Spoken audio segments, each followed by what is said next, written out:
ಮಾ ಮಧ್ಯ ಮಾ ರಜ್ಜ ಮಾ ದುಸ್ಸ ಇಟ್ಟಂ ನಟ್ಟಿ ಅತ್ತೇಶು ತಿರಮಿಚ್ಛ ಜೈ ಚಿತ್ತ ವಿಚಿತ್ತ ಜಾನತ್ವ ಸಿದ್ಧಿಯೇ. ಧ್ಯಾನ ಮಾಡುವ ಉಪಾಯ ಮಾಡಕತ್ತಾರೆ. ನಿಮ್ಗೆ ಹೆಂಗೆ ಧ್ಯಾನ ಮಾಡಬೇಕು ಅಂತ ಹೇಳ್ತಾರೆ. ಎಲ್ಲರೂ ಮಾಡ್ತಾರೆ ಧ್ಯಾನ. ಹಿಂದೆ ಆರ್ತ ರೌದ್ರದ ಧ್ಯಾನ ಮಾಡ್ತಾರೋ, ಆಮೇಲೆ ಶುಕ್ರ ಧ್ಯಾನ ಮಾಡ್ತಾರೋ, ದರ್ಭ ಧ್ಯಾನರು ಮಾಡ್ತಾರೆ. ಯಾವ ಥರ ಮಾಡಬೇಕು? ಅನೇಕ ಪ್ರಕಾರದ ಧ್ಯಾನದ ಸಿದ್ಧಿಗಾಗಿ ಚಿತ್ತವನ್ನು ಒಂದು ವೇಳೆ ಸ್ಥಿರಗೊಳಿಸಲು ಇಚ್ಛಿಸುವುದಾದರೆ ಇಷ್ಟ ಮತ್ತು ಅನಿಷ್ಟ ಪದಾರ್ಥಗಳಲ್ಲಿ ಮೋಹವನ್ನು, ರಾಗವನ್ನು, ದೇಶವನ್ನು ಮಾಡಬೇಕು. ನೋಡಿ ಹೆಚ್ಚದ ಮಹಾಮಧ್ಯ, ಮಹಾರಜ್ಯ, ಮಹಾದುಶ್ಯ ಅಂದ್ರೆ ನಾ ರಾಗ ಮಾಡೋದಿಲ್ಲ ಅದನ್ನಿಲ್ಲ, ಮತ್ತು ನಾ ಏನು ಮಾಡೋದಿಲ್ಲ, ದೇಶ ಮಾಡೋದಿಲ್ಲ ಅದನ್ನಿಲ್ಲ. ಇವನ್ನೆಲ್ಲವನ್ನು ಬಿಡಬೇಕು. ಎಲ್ಲಿ ಮಠ ನೀ ಅನಿಷ್ಟ ಪದಾರ್ಥಗಳಲ್ಲಿ ಬಿಡೋದಿಲ್ಲ ಅಲ್ಲಿವರೆಗೆ ನಿನಗೆ ಎಷ್ಟು ಮನೆಯೊಳಗೆ ಸಾಮಾನು ಇರ್ತಾವೆ ಇರಲಿ, ಎಷ್ಟು ಬೇಕಾದಷ್ಟು ಇರಲಿ, ಒಂದು ಸೆಕೆಂಡ್ ಆದರೂ ಮೋಹವನ್ನು ತ್ಯಾಗ ಮಾಡಬೇಕು, ರಾಗವನ್ನು ಬಿಡಬೇಕು. ಏನು ಖಾಲಿ ಕುಂತು ಕುಂತು ಕುಂತು ಆ ಕಡೆ ಈ ಕಡೆ ಕುಂತು ಸುಮ್ಮನೆ ಅರ್ಥದ ಧ್ಯಾನ ಮಾಡೋದು ಬರೋದಿಲ್ಲ. ರೌದ್ರ ಧ್ಯಾನ ಮಾಡೋದು ಬರೀ ಮೋಹ ಅದ್ರ ಮೇಲೆ ಮೋಹ ಧ್ಯಾನ ಕುಂತಾಗ ಇರಬಾರದು ಅದನ್ನಿಲ್ಲ.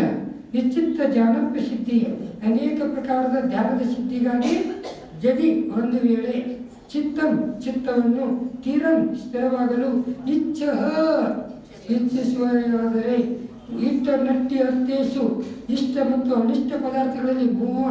ಏನು ನಿಮ್ಗೆ ಏನಾದ್ರು ಕಲರ್ ಟಿವಿ ಬೇಕಾಗಿತ್ತು, ನೀವು ಬ್ಲ್ಯಾಕ್ ಆ್ಯಂಡ್ ಟಿವಿ ತಂದಿರಿ, ನಾನು ಮದುವೆ ಆಗಿ 10 ವರ್ಷ ಆಯಿತು, ಇನ್ನೂವರೆಗೂ ನೀವು LED ತಂದೆ ಇಲ್ಲ, ಆ ಡಬ್ಬಾನೇ ಇಟ್ಟುಬಿಟ್ಟಿರಿ, ಬರೀ ಅದನ್ನ ಚಿತ್ರ ಮಾಡೋದು, ಸಾಧನೆ ಮಾಡೋದು, ಅದನ್ನು ಧರದಿಲ್ಲ, ಆ ಥರವಿಲ್ಲ, ಬರೀ ಅದನ್ನ ಮಾಡೋದು ಮಾಡ್ತಿರಲಿಲ್ಲ. ನನಗೆ ಅದು ನೀ ಅವಾಗ ಹೇಳಿದ್ದಿ, ನೀ ಹಿಂಗೆ ಹೇಳಿದ್ದಿ, ನಾ ಬರ್ಕೊಂಡು ಇಟ್ಕೊಂಡಿದ್ದೀನಿ ಮಸ್ತಕ್ಕೆ ಒಳಗೆ ನಾ ಎಲ್ಲಾದರೂ ಕೊಡಿಸ್ತೇನೆ ಅಂದಿದ್ದಿ, ನಾನು ನಿಂದು ಓಡಿ ಬಂದುಬಿಟ್ಟೆ, ನಾನು ನೀ ಏನು ಮಾಡಲಿಲ್ಲ, ಹೀಗೆ ಇದೇನು ಭಾರ ಒಂದೀಟು ಧರಲಿಲ್ಲ ಬರೀ ಆದ ನಿಜ ಕಥೆನೇ ಹೇಳೋದು. ಇನ್ನು ಎಂಥ ಕಥೆ ಹೇಳೋದು, ಇಂಥ ಕಥೆನೇ ಹೇಳೋದು ಬರೋದಿಲ್ಲ. ಇಂಥದ್ದು ಮಾಡಿ ಮಾಡಿ ಅನಿಷ್ಟ ವಸ್ತುಗಳನ್ನು ಏನು ಮಾಡೋದು, ಸಂಗ್ರಹ ಮಾಡೋದು. ಇಷ್ಟ ಅನಿಷ್ಟ ಸಿಗಲಿಲ್ಲ ಅಂದರೆ ಏನು ಮಾಡೋದು, ಅಳೋದು ನಗೋದು. ಯಾರು ಹೇಳ್ತೀಯ, ಯಾರ ಮುಂದೂ ಹೇಳೋಂಗಿಲ್ಲ. ನೀ ಹೇಳ್ತಿರೋ ಅಷ್ಟ ಅವೆಲ್ಲ ಕರ್ಮ. ಇಷ್ಟ ಅನಿಷ್ಟಗಳನ್ನು ಅವನ್ನೆಲ್ಲವನ್ನು ಬೇಕಂತೇಳಿ ಗೌರವ ಮಾಡ್ಕೊತೀರಿ. ಸಿಗದ ಕಾಲಕ್ಕೆ ಏನು ಮಾಡ್ತೀರಿ, ನೀರು ಹಾಕ್ಕೊಂತಾರೆ. ನೀವೆಲ್ಲ ಹಾಕ್ಕೊಂಡು ಹೋಗೋರು ಎಲ್ಲ ಹೋಗಿ ಹುಷಾರು. ಅಲ್ಲಿ ಹೋಗಿದ್ದಾಗ ಏನಾಗ್ತೈತೆ ಅದಕ್ಕೆ, ಅಲ್ಲಿ ಹೋಗಿದ್ದ ಇನ್ನೂ ಆಗ್ತಿರೋದ್ರದ್ದು ಯಾರು ಹೆಚ್ಚಿಗೆ ಇದು ಬೇಕು, ಅದು ಎದಕ್ಕೂ ಬೇಡ, ಅದೇನು ಪ್ರಯೋಜನ ಇಲ್ಲ. ತಾನಾಗೆ ಮರಣ ಆಗಬೇಕು, ತಾನಾಗೆ ಸಮಾಧಿ ಮಾಡ್ಕೊಳ್ಬೇಕು, ತಾನಾಗೆ ಸ್ವಸ್ಥ ಇರಬೇಕು ಅಂದ್ರೆ ಧರ್ಮ. ಇದನ್ನೆಲ್ಲ ಬಿಟ್ಟುಬಿಡ್ರಿ, ಏನೈತಿ ಇದ್ರೊಳಗೆ ಏನಿಲ್ಲ. ಸುಮ್ಮನೆ ಆತ್ಮ ಪರಮಾತ್ಮ ಇಷ್ಟು ಧ್ಯಾನ ಮಾಡಿ ಸಾಕು, ಬಾಕಿ ಏನು ಮಾಡೋಕ್ಕೋಗ್ಬೇಡ್ರಿ. ಇಷ್ಟು ಅನಿಷ್ಟ ವಸ್ತುಗಳಲ್ಲಿ ಇಷ್ಟು ಮಿಶ್ರಣ ಆಗ್ತೀರಿ, ಇಷ್ಟು ಊರ್ಜಾವಾಗ್ತೀರಿ, ಇಷ್ಟು ಸುರ್ಜಾವಾಗ್ತೀರಿ, ಇಷ್ಟು ದಾರಿ ತಗೊಂತೀರಿ, ಇಷ್ಟು ದಾರಿ ಬಿಟ್ಟು ಹೋಗ್ತೀರಿ.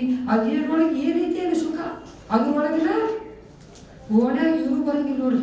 ಏನಾರು ಕಂಡ್ರೆ ಮುಗಿತಾವ, ಅದ್ರ ತೊಗೊಳಬಿಟ್ಟನ ರಾತ್ರಿ ನಿದ್ದೆ ಹತ್ತಂಗಿಲ್ಲ. ಒಳಗೆ 1 ಲೀಟ್ರ್ ಹಾಲು ಕುಡಿದಿಲ್ಲ ಅಂತ ಮುಕ್ಕೊಂಬಿಡೋದು. ನಾವು ಉಪವಾಸತೆ ಇರ್ತೀವಿ ಅದನ್ನಿಲ್ಲ, ಹಂಗೆ ಮಾಡ್ತಿರಲಿಲ್ಲ. ಸ್ತ್ರೀ ಹಟ್ಟ, ಬಾಲ ಹಟ್ಟ, ಸಾಧು ಹಟ್ಟ, 4 ಹಟ್ಟದ ರಾಜ ಹಟ್ಟ. ಎಷ್ಟದ ಹಟ್ಟು? ಹಟ್ಟ ಅಂದ್ರೆ ಏನು? ಹಠ ಯಾವುದು? ಎಲ್ಲರಿಗೂ ಹಟ್ಟ ಅದಾವ, 4 ಪ್ರಕಾರ ಹಠ ಅದಾವ.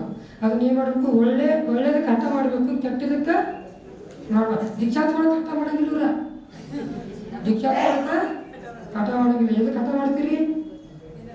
ಮಹಾಮಜ್ಜ ಎದುರು ಬೇಕಾದ್ರೆ ಹಠ ಮಾಡೋದು, ಸಿಗಲಿಲ್ಲ ಅಂದ್ರೆ ಬೆಟ್ಟು ಮಾಡೋದು. ಮಹಾಮಜ್ಜ ಮೋಹವನ್ನು ಮಾಡಬೇಡ. ಮಹಾರಜ್ಜ ಯಾವುದೇ ಥರ ರಾಗವನ್ನು ಮಾಡೋಕ್ಕೋಗ್ಬೇಡ, ಯಾವುದೂ ರಾಗ ಮಾಡೋಕ್ಕೋಗ್ಬೇಡ. ಬೇಕಾದಷ್ಟು ಮಕ್ಕಳಿರಲಿ, ಸಣ್ಣ ಮಕ್ಕಳಿರಲಿ, ಬೇಡದ್ರ ಮಕ್ಕಳಿರಲಿ, ಇನ್ನೊಬ್ಬರ ಮಕ್ಕಳಿರಲಿ, ಯಾರೇ ಇರಲಿ, ಅದರೊಳಗೆ ಏನು ಮಾಡಬೇಕು, ರಾಗ ಮಾಡಬಾರ್ದು. ಈಗ ಅಣ್ಣ ತಮ್ಮ ಇಬ್ಬರು ಇರ್ತಾರಲ್ಲ, ಅವ್ರಿಬ್ಬರದ್ದು ಮದುವೆ ಆಗಿರ್ತೈತಿ. ಅವರ ಅಣ್ಣ ನಿಂತು ಏನು ಮಾಡ್ತಾ ಪಾಪ ತಮ್ಮ ಮಗ ಇರ್ತೈತಲ್ಲ ಮೊದಲು ತನ್ನ ಮಗು ಕೊಡ್ತಾಳೆ, ಆಕೆ ಮಗು ಕೊಡ್ತಾಳೆ, ತನ್ನ ಮಗು ಕೊಡ್ತಾಳ, ಆಮೇಲೆ ಅವ್ನು ಕೊಡ್ತಾಳ. ಹಂಗೆ ನೋಡ್ತಿರ್ತಾನೆ, ಅವ್ನು ದುಡ್ಡು ಕೊಟ್ಟಿಲ್ಲ ಕಾಕಿ ಅಂತ ಬರ್ತಾಳೆ.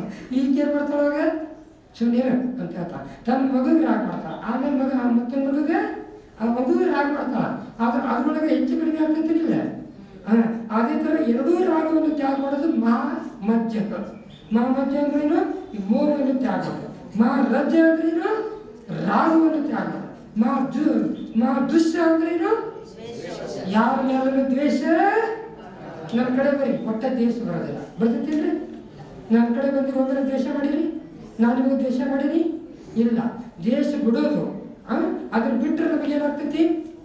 ನಾನು ನಿನಗೇನಾರು ಅಂದ್ಬಿಟ್ಟೆ ಅಂದ್ರೆ ನನಗೂ ಅದು ಧ್ಯಾನ ಆಗ್ತಂಗಿಲ್ಲ. ಯಾಕಾರ ಅಂದೆಪ್ಪ, ನೀವು ಯಾಕೆ ಸುಮ್ಮನೆ ಬೆಳೆದು ಕಳಿಸಿದ್ದೀನೋ, ಯಾಕೆ ಅವ್ರಿಗೆ ನೋವು ಮಾಡಿದ್ದೀನೋ, ಯಾಕೆ ಅವ್ರಿಗೆ ತ್ರಾಸ ಮಾಡಿದ್ದೀನೋ, ಯಾಕೆ ಬಾಯಿ ಬಂದು ಮಾತಾಡಿದ್ದೀನೋ, ಯಾಕೆ ಅವ್ರ ಮನಸ್ಸು ಕೆಟ್ಟ ಮಾಡಿದ್ನೋ, ಆ ಸಾಮಾನ್ಯದಾಗ ಬರ್ತೈತೆ.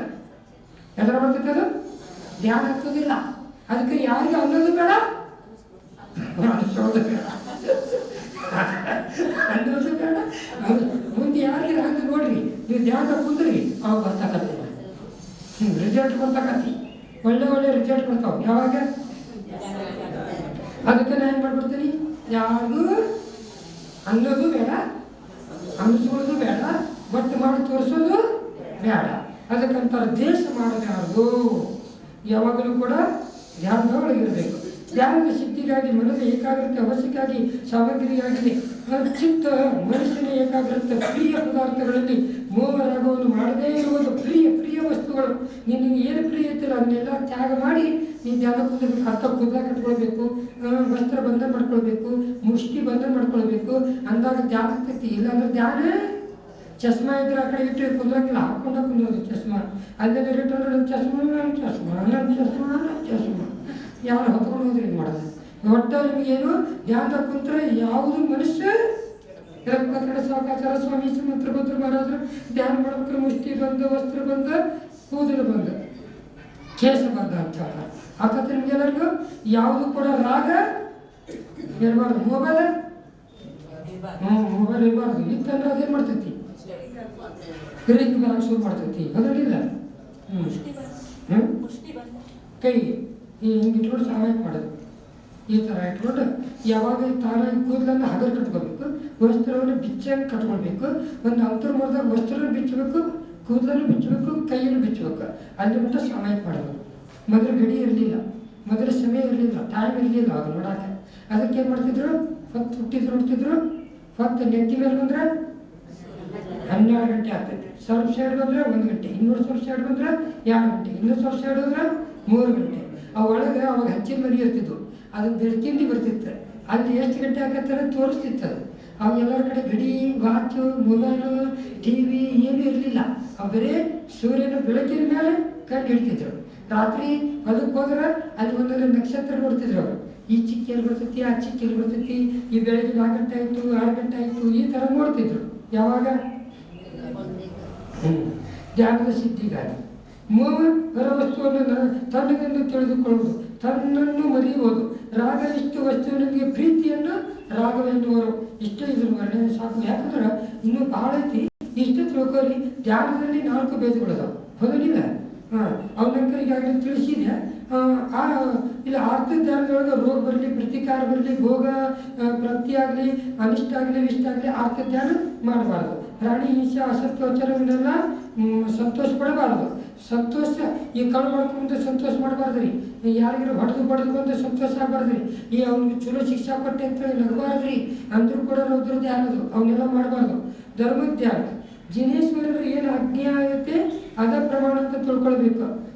ಅಂದ್ರೆ ನಿನಗೆ ಕರ್ಮಗಳು ನಾಶ ಆಗ್ತಾವೆ. ಸುಖ ದುಃಖಗಳಲ್ಲಿ ಸಮತಾಭಾವ, ಪಾಪ ಪುಣ್ಯದ ಮೇಲೆ ಸಮತಾಭಾವ, ಲೋಕ ಅಲೋಕದ ಮೇಲೆ ಸಮತಾಭಾವ. ಹೀಗೆ ಧ್ಯಾನ ಮಾಡಬೇಕು. ಅಜ್ಞೆ ವಿಷಯ ಜಿನೇಂದ್ರ ಭಗವಂತರು ಏನು ಹೇಳ್ತಾರೆ ಅದ್ರ ಮೇಲೆ ಪ್ರಮಾಣ ಅಂತ ಹೇಳ್ಬೇಕು. ನೋಡಿ, ಜ್ಞಾನಕ್ಕೂ ಪ್ರಮಾಣ ಅಂತ ಹೇಳ್ತಾರೆ, ಧ್ಯಾನ ಮಾಡೋದು ಪ್ರಮಾಣ ಅಂತ ಹೇಳ್ತಾರೆ. ಅಪಾಯ ಅಂದ್ರೆ ಅದರೊಳಗೆ ಯಾವುದೇ ಕರ್ಮಗಳು ಯಾರಿಗಾರು ದುಃಖ ಆಗ್ತಾವೆ, ಅಶುಭ ಕರ್ಮದ ಉದಯ ಬರ್ತೈತಿ. ಅದನ್ನ ನೋಡಿ ನಾವು ಖುಷಿ ಪಡಬಾರ್ದು. ಅಪಾಯ ದುಃಖಗಳನ್ನು ದೂರ ಮಾಡೋದು. ವಿಪಾಕ ಅಶುಭ ಕರ್ಮ ಮತ್ತು ಶುಭ ಕರ್ಮ ಎರಡೂ ಕಾಲದಲ್ಲಿ ಚಿಂತನೆ ಮಾಡೋದು. ಚಿಂತನೆ ಮಾಡ್ಬೇಕಾದ್ರೆ ಚಿಂತೆ ಮಾಡಬಾರ್ದು. ಚಿಂತೆ ಮಾಡಿದ್ರೆ ಏನಾಗ್ತೈತಿ ಹೇಳಿ ನೋಡೋಣ. ಚಿಂತೆ ಮಾಡಿದ್ರೆ ಏನಾಗ್ತೈತಿ? ಚಿಂತೆ ಮಾಡಿ ಮಾಡಿ ತಿನ್ನೋದ ಎಲ್ಲ ಬೆಳಗ್ಗೆ ಆಗ್ತಾವೆ. ಸಣ್ಣವರಿಂದಾಗ ಈಗೆಲ್ಲ ಸಣ್ಣ ಮಕ್ಕಳಿಗೆ ಆಗತ್ತೆ, ಹೌದಲ್ಲಿಲ್ಲ? ಮುಪ್ಪು ಚಿಂತೆ ಅಂದ್ರೇನು? ಚಿತ್ತ ವಿಪಾಕ ವಿಷಯ, ಇನ್ನು ಸಂಸ್ಥಾನ ವಿಷಯ ಅಂದ್ರೆ ಈ ಲೋಕದ ಬಾರಿನ ಚಿಂತನೆ ಮಾಡೋದು, ಅಲೋಕದ ಬಗ್ಗೆ ಚಿಂತನೆ ಮಾಡೋದು, ಉರ್ದು ಲೋಕದ ಬಗ್ಗೆ ಚಿಂತನೆ ಮಾಡೋದು, ಏಕೇಂದ್ರದಿಂದ ಶಂಗಿ ಪಂಚೇಂದ್ರಗಳಿಗೆ ಚಿಂತನೆ ಮಾಡೋದು ಸಂಸ್ಥಾನ ವಿಷಯ ಅಂತ ಹೇಳ್ತಾರೆ. ಇನ್ನು ಪಿಂಡಸ್ಥ, ಪದ್ಯಸ್ಥ, ರೂಪಸ್ಥ, ರೂಪಾತೀತ. ಇನ್ನು ಶರೀರದಲ್ಲಿ ಆತ್ಮನ ಚಿಂತನೆ ಮಾಡೋದು ಪಿಂಡ ವಸ್ತು. ಇನ್ನು ಮಂತ್ರಗಳನ್ನು ತಗೊಂಡು ನಮೋಕಾರ ಮಂತ್ರವನ್ನು ತಗೊಂಡು ಏಕಾಗ್ರಗೊಳಿಸುವುದು, ಅದಕ್ಕೆ ನಂತರ ಪದ್ಯಸ್ಥ. ಹರಿಯಂತರ ಅಂದ್ರೆ ಅದ ಒಂದು ವಿಷಯ ತಗೋಬೇಕು, ಚಿತ್ರ ತಗೋಬಾರದು, ಈ ಆಚಾರ ತಗೋಬಾರದು, ಉಪಾಚಾರ ತಗೋಬಾರದು, ಒಂದು ವಿಷಯದ ಮೇಲೆ ಚಿಂತನೆ ಮಾಡೋದು. ರೂಪಸ್ಥ ಅಂದ್ರೆ ಹರಿಯಂತರನ್ನು ಧ್ಯಾನಿಸೋದು. ರೂಪಸ್ಥ ಶಮವಚನಗಳನ್ನು ನೋಡಿ. ರೂಪಾತೀತ ಸಿದ್ಧ ಪರಮಿಷ್ಟಿಗಳನ್ನು ಧ್ಯಾನ ಮಾಡೋದು, ಅದಕ್ಕೆ ರೂಪಾತೀತ ಅಂತ ಹೇಳ್ತಾರೆ. ಅದರೊಳಗೆ ಪೃಥಕ್ ವಿತರ್ಕ ಶುಕ್ಲ ಧ್ಯಾನ, ಏಕತ್ವ ವಿತರ್ಕ ಶುಕ್ಲ ಧ್ಯಾನ, ಸೂಕ್ಷ್ಮ ಕ್ರಿಯೆ ಪ್ರತಿಪಾತಿ ಶುಕ್ಲ ಧ್ಯಾನ, ಯಥಾರ್ಥ ಕ್ರಿಯಾ ನಿವೃತ್ತಿ ಶುಕ್ಲ ಧ್ಯಾನ. ದ್ರವ್ಯ ಗುಣ ಪರ್ಯಾಯನ ಭಿನ್ನ ಭಿನ್ನವಾಗಿ ಧ್ಯಾನ ಮಾಡೋದು ಶುಕ್ಲ ಧ್ಯಾನ. ಏಕತ್ವ ಅಂತಂದ್ರೆ ನಿರ್ವಿಕಾರವಾಗಿ ಅತ್ಯಂತ ಸುಖ ಪರ್ಯಾಯದಲ್ಲಿ ಭಾವಶ್ರುತ ಬಲದಿಂದ ಆತ್ಮಾನುಭೂತಿ ಮಾಡ್ಕೊಳ್ಳೋದು, ಅದಕ್ಕೆ ನಂತರ ಏಕತ್ವ ವಿತರ್ಕ ಶುಕ್ಲ ಧ್ಯಾನ, ದ್ವಿತೀಯ ಶುಕ್ಲ ಧ್ಯಾನ. ಸೂಕ್ಷ್ಮ ಕ್ರಿಯಾ ಪ್ರತಿಪಾತಿ ಅಂದ್ರೆ ಎಲ್ಲ ಮನೋವಚನ ಕಾರ್ಯಗಳಿಂದ ಎಲ್ಲ ನಿಲ್ಲಿಸಿಕೊಳ್ಳೋದು, ಅತ್ಯಂತ ಸೂಕ್ಷ್ಮ ಮಾಡ್ಕೊಳ್ಳೋದು. ಹರಿಯಂತರ ಮಾಡ್ತಾರೆ. ಯಾರು ಮಾಡ್ತಾರೆ? ಹರಿಯಂತ ಪರಮಾತ್ಮರು ಮಾಡ್ತಾರೆ, ಭಗವಾನರು ಮಾಡ್ತಾರೆ, ನಿಗ್ರಹ ಮಾಡ್ತಾರೆ. ಅದಕ್ಕೆ ತೃತೀಯ ಶುಕ್ಲ ಧ್ಯಾನ ಅಂತ ಹೇಳ್ತಾರೆ. ತತ್ವಸೂತ್ರ ಚೆನ್ನಾಗಿ ಹೇಳ್ತಾರೆ ಅಂತ. ಎಕರ ಕ್ರಿಯಾ ನಿವೃತ್ತಿ, ಆದ್ರೆ ಏನು ಮಾಡ್ತಾರೆ? ಸೂಕ್ಷ್ಮ ಕ್ರಿಯೆಗಳನ್ನು ನಿಲ್ಲಿಸ್ತಾರೆ. ಅದಕ್ಕಂತ ಅಯೋಗಿ ಕೇವಲಿ ಏನಂತಾರೆ ಅದಕ್ಕೆ? ಅವರು ಕೂಡ ಚತುರ್ಥ ಶುಕ್ಲ ಧ್ಯಾನ ಮಾಡ್ತಾರೆ. ಈ ರೀತಿಯಾಗಿ ನಾವು ಧ್ಯಾನ ಮಾಡಬಾರ್ದು, ಸುಧ್ಯಾನ ಮಾಡಬೇಕು ಅಂತ ತಿಳಿಸ್ತಾರೆ. ಇನ್ನು ಧ್ಯಾನ ಮಾಡಲು ಯೋಗ್ಯವಾದ ಮಂತ್ರ ಮುಂದಿನ ಗಾತ.